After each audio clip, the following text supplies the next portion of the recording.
These trains got quite close to invading the entire southeast. But what are they, and where did they come from? And why did the seeds The come seeds off? suffer from networker syndrome. Demonstrate. Right, anyway, it's time for the entire history of the networkers. So, what are the networkers? We need to go back to 1986. Railways are still nationalized, and the Southeastern network is run by, Network Southeast. Very creative name. They were in charge of the commuter lines into and around London, which required lots of suburban stock to roughly similar specifications. They also had some other lines, but those aren't important for this video. These same suburban lines also had lots of outdated, stinky slam door things, which definitely needed replacing. So of course, why not just order a ton of the same type of train? It would be really cheap to set up a rolling order at the same plant, as the workers would gain expertise building one type of train, and each batch would become cheaper than the last, which was actually a really good idea. So we get the even more creatively named Networker from Network Southeast. Right. Anyway, in 1990, 39 diesel sets were ordered for the Chiltern region, with either 2 or 3 carriages. This was the class 165, the 165-0, and then another 37 were then ordered in 1992 for the Thames region, the area around the Great Western Main Line. These ones were able to run slightly faster and didn't have tripcocks for the underground tracks. These were the 165-1s, which also came in 2 or 3 car sets. Between 1992 and 1993, some more DMUs were ordered for the Thames region. 21 were 3-car sets. These were built to run faster and have air conditioning. These ran around Reading, Newbury, Oxford, and the North Downs line. We actually got a bit too far ahead, because in 1991, there were trains ordered for the southeast region of Network Southeast. Probably the train you think of when I say networker. These were the class 465s. These were 4-car EMUs powered by Third Rail for the heavily used commuter lines into London from the southeast. With 147 trains ordered, the order was so big it needed 2 manufacturers, Brel, later ABB, and Metro Camel, and the trains built by each of these had slightly different parts but were largely the same. These were used on services from Victoria, Charing Cross, Cannon Street, and is London Bridge a terminal? We'll say London Bridge.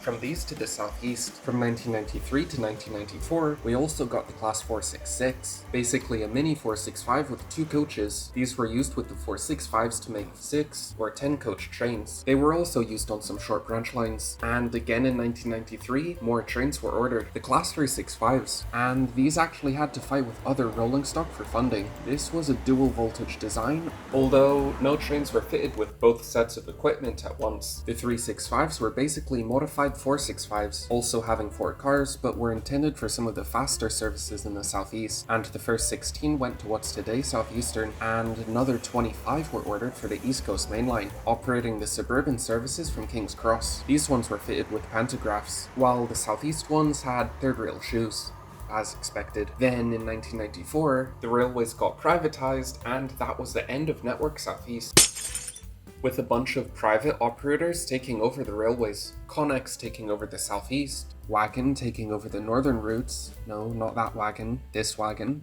and the Thames routes being taken over by Thames Trains, and the Chiltern routes being taken over by Chiltern. But with no more Network Southeast, there were no more networkers to be ordered, including all of these networkers which were planned but, well, didn't get built, as it was up to the train operators to decide when to get new trains, with the Electrostars and Turbostars being the big thing when they got around to ordering the new trains. But anyway, to keep things simple, Thames Trains eventually became Great Western Railway, Connex became Southeastern, and Wagon became First Capital Connect, which became Great Northern, and Chiltern is still Chiltern. But almost all of the networkers are still around, which is quite impressive. When the Great Western Main Line got electrified, the 165s and 166s were moved further out west, running around Bristol and Exeter, cascading even older diesels even further out west, and the Chiltern 165s still do basically the same thing. Nothing ever changes with Chiltern. The 365s got their cabs rebuilt to allow air conditioning for the driver to be installed. However, these were mostly replaced by the 387s and 700s in 2017.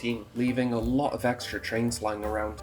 All the way up in Scotland, the 385s were quite late to enter service, meaning that trains were needed right away to fill in the gap. So 10 365s were used on Glasgow to Edinburgh and Stirling services, but eventually the 385s showed up, and all the 365s got scrapped in 2021.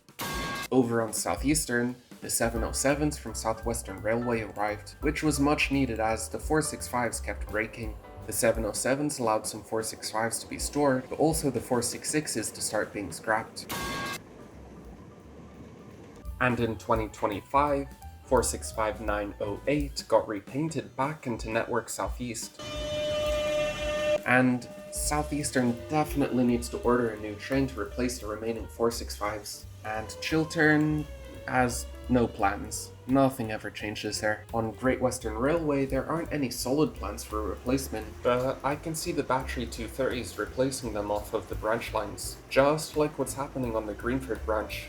Likely these will be displaced further west. I cannot talk today.